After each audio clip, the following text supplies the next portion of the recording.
தன்னுடைய தகப்பனார கூட விட்டு என் பின்னாடி வரானே என்று மனசுக்குள்ள நினைத்து கொண்டு ஆனந்த பாஷ்ப விட்டு மேனி சிலிர்த்து ராமரை அழைச்சு கொண்டு போறார். கிட்ட கிட்ட ராமர் கிட்டக வர வர ராமரிடத்துல இருந்த என்னென்ன பிரபாவ தத்துவ ஞானங்கள்லாம் இருந்ததோ எல்லாம் போகி பிரேம அதிகமாயிடுச்சு. நம்ம குழந்தை, நம்ம பையன் அடிக்கடி கிட்டக வரார், உடம்பெல்லாம் தடவி பார்க்கிறார், மர உரியாலேயே வேர்வையெல்லாம் தடவி விடுறார். அப்பா பசிக்கிறதோப்பா, காலமே சாப்பிட்டு கிளம்பினு தானே, காலை வலிக்கிறதோ, கைய வலிச்சுட்டு இந்த ஊர்ல இங்கே தங்கினுவனா கிளம்பலாமா, இங்கே விசிராந்தி எடுத்து புறப்படலாமா, அதெல்லாம் ஒண்ணும் இல்லையேங்கிறார் ராமர்.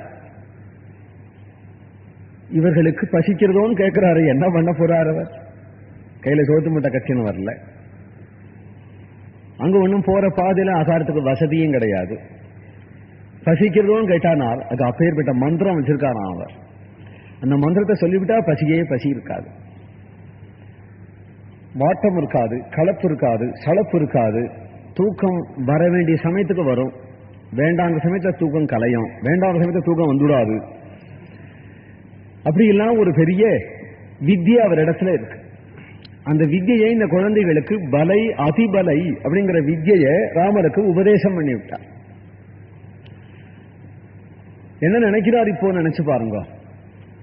தான் உபதேசம் பண்ணின பலையினாலே அதிபலையினாலே ராமன் பலவானான்.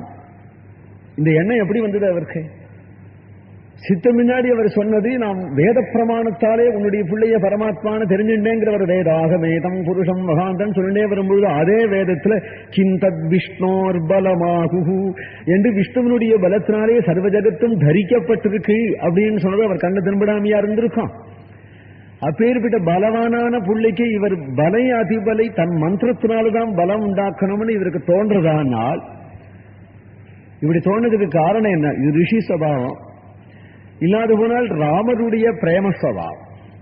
ராமரிடத்துல உள்ள ஒரு பிரேம அவருக்கு ஏதாவது செய்து அவரை காப்பாற்றணும்னு வந்துடும். முதல்ல ஆரம்ப ரீதியில என்னை காப்பாத்துன்னு போகிறவன் அப்புறம் அவரை காப்பாற்றணும்னு நினைச்சு விடுவான். என்ன காப்பாத்துன்னு போகும்பொழுது அவன் பகவான் சர்வேஸ்வரன் அப்படின்னு தோன்றது.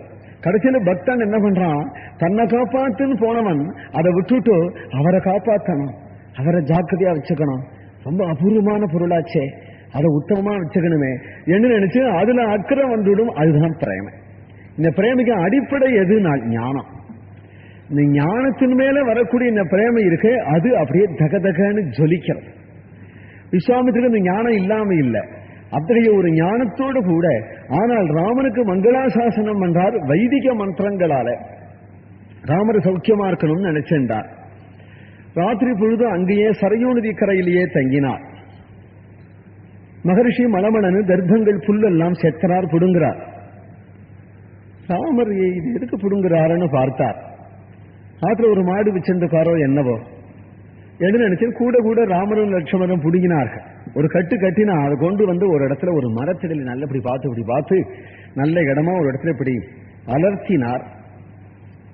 அதை இப்படி பருத்தி படுக்கையா அப்படினார். உடனே லட்சுமண சுவாமி சொல்றார், மகரிஷி படுத்துக்க போறார், நம்ம ரெண்டு பேரும் பாத சேவை பண்ணுவோம், நமக்கு எப்பேற்பட்ட பாக்கியம் கிடைச்சது என்று சொல்லிட்டு இருக்கிறார்.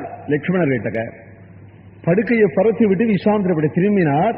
ராமா லட்சுமணா வந்து தாச்சுக்கோப்பா, நீ படுத்துக்கோ அப்படின்னு மகரிஷி இவாள கூப்பிடுறார். சங்கோச்சி ராமர் பிரம்மர்ஷி எதிரிலே, அதுவும் நம்முடைய குரு எதிரிலே நாம் போய் முதல்ல படுத்துக்கிறதான்னு. ஆனால் விதேயன் சொன்னா அவ என்ன விதிக்கிறாளோ அதை செய்யணும், அதுக்கு மேல முரண்டு பண்ணக்கூடாது. அப்படி ஒரு அகம்பாவம் என்ன எழுந்து நினைச்சு போய் படுத்துட்டார். படுத்துன்றதும் பக்கத்துல உட்கார்ந்து விட்டார் விஸ்வாமித்திரர். தசரத நிருபசூனு சத்தமாபியாம் திரிணசயனேனுசிதே சகோஷிதாபியாம் குசிக சுதவச்சோனுலாலிதாபியாம் க்ஷணமிவ சா விபவௌ விபாவரீச்சே.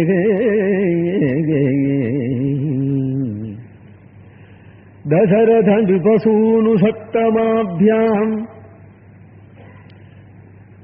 வால்மீகி நம்மளை கேட்கிறார், திருணசயனே அனுச்சிதே சகோஷிதாபியாம். இந்த குழந்தைகளை நேற்றுக்கு கௌசல்யை எப்படி தூங்க பண்ணிருப்பாள்?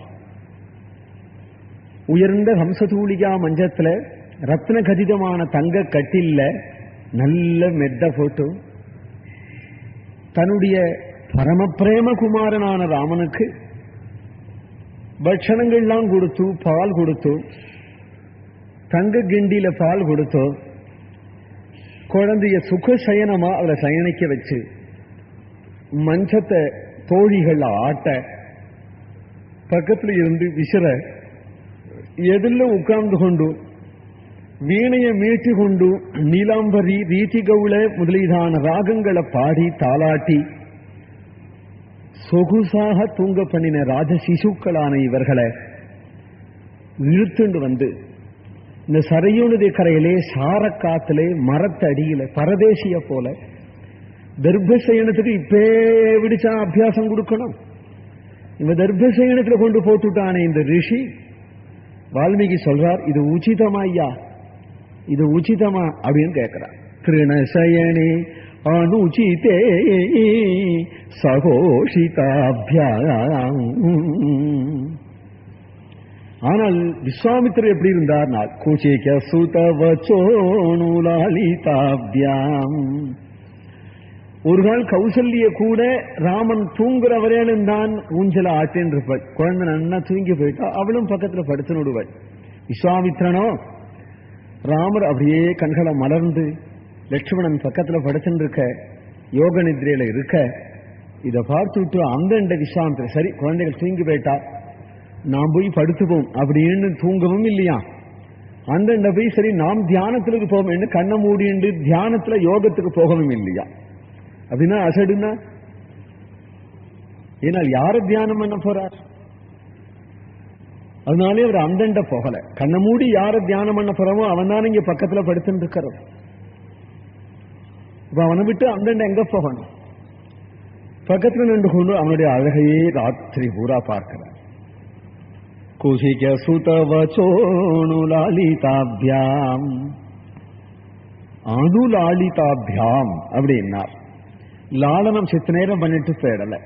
ஊஞ்சலுக்கு பாட்டு லாலின்னு வரும். ஊஞ்சல் பாட்டு கேட்டுக்கோ, கடைசியில லாலின்னு வரும். லாலிங்கிறது இந்த லாலனம்ங்கிற பதத்திலேன்னு வந்த சொல்லுதான். குஷிக சுதவச்சோணுலாலிதாபியாம்.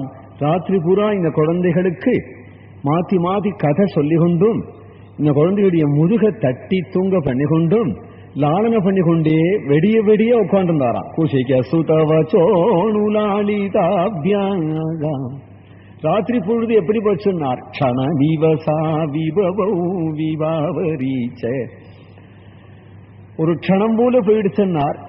சுகமிவசா விபவௌ விபாவரீச்சேன்னு ஒரு பாடமும் உண்டு. இங்க சுகமா போயிடுச்சு. சுகமா போனா தானே க்ஷணம் போல போகும். இல்ல க்ஷணமா போகாது.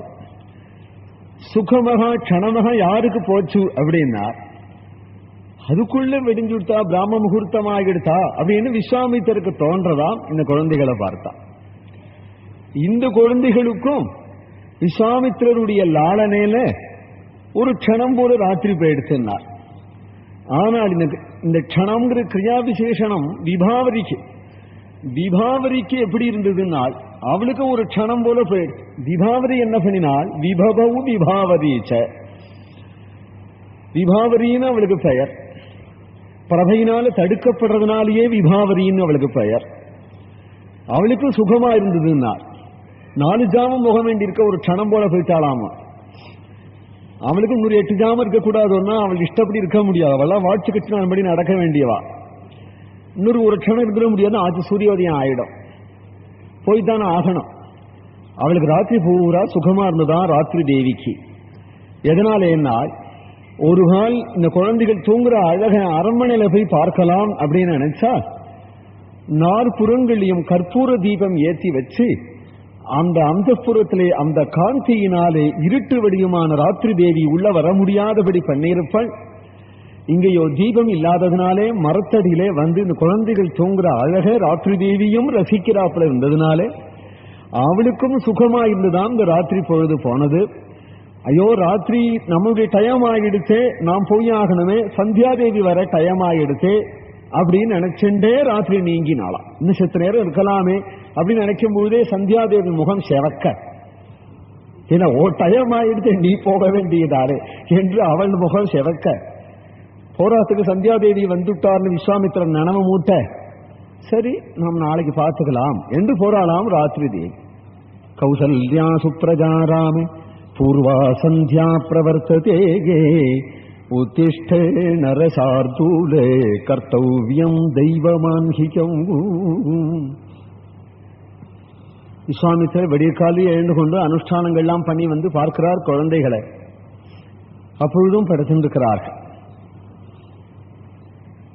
ஏனால் விஸ்வாமித்திரருக்கு எழுப்புற பாக்கியம் கொடுக்கணுங்கிறதுக்காக எப்பொழுது எந்த அவதார காலம் எப்பொழுதோ எந்த சமயத்திலேயோ எப்போ இந்த ஸ்லோகம் முதல் சொன்னாரோ விஸ்வாமித்திரர், கோவில்கள்லயும் சரி கிரகங்கள்லயும் சரி பாகவத சம்பிரதாயத்திலையும் சரி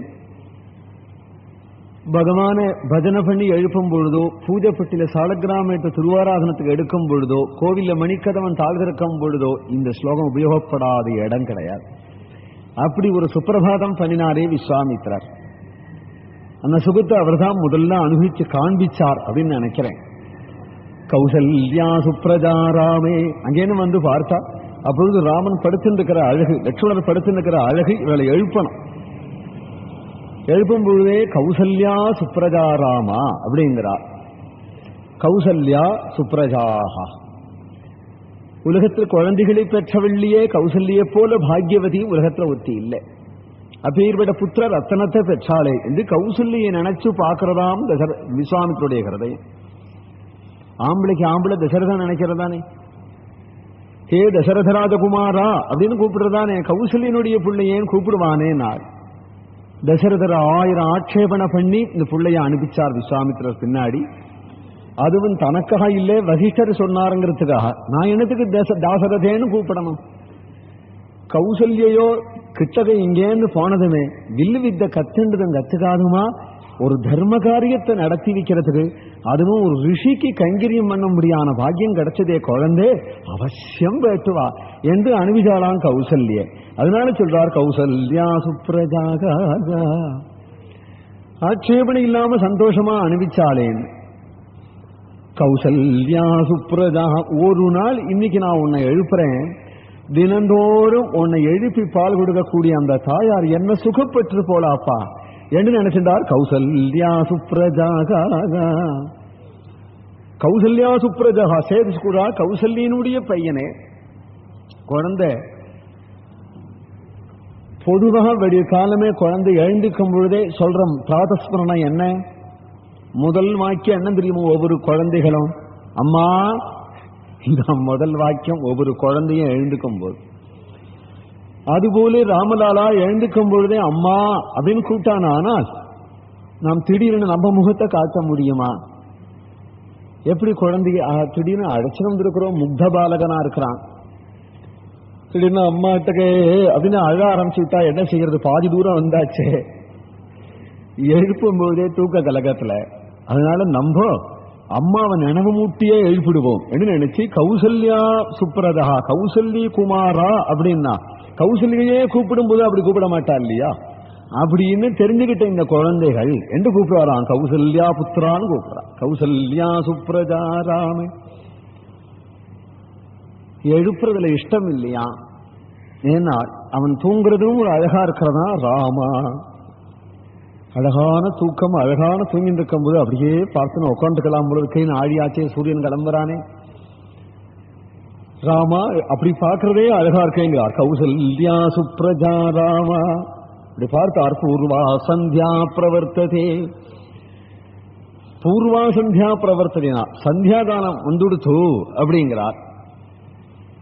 இப்படி பார்த்துட்டே உட்காந்துருந்தா ராத்திரி பூரா நாம் பார்த்துட்டு இருக்கிறது மாதிரி இப்பொழுது ஆரம்பிச்சான சாயம் சந்தியா வரையும் பார்த்து நான் உட்காந்துருப்பேன் உன்னுடைய சுந்தர முகத்தை. எனக்கு அழுக்காது, இருந்தாலும் உனக்கு அனுஷ்டான நாழியாய் எழுந்திருங்கிறார். பூர்வா சந்தியா பிரவர்த்ததே.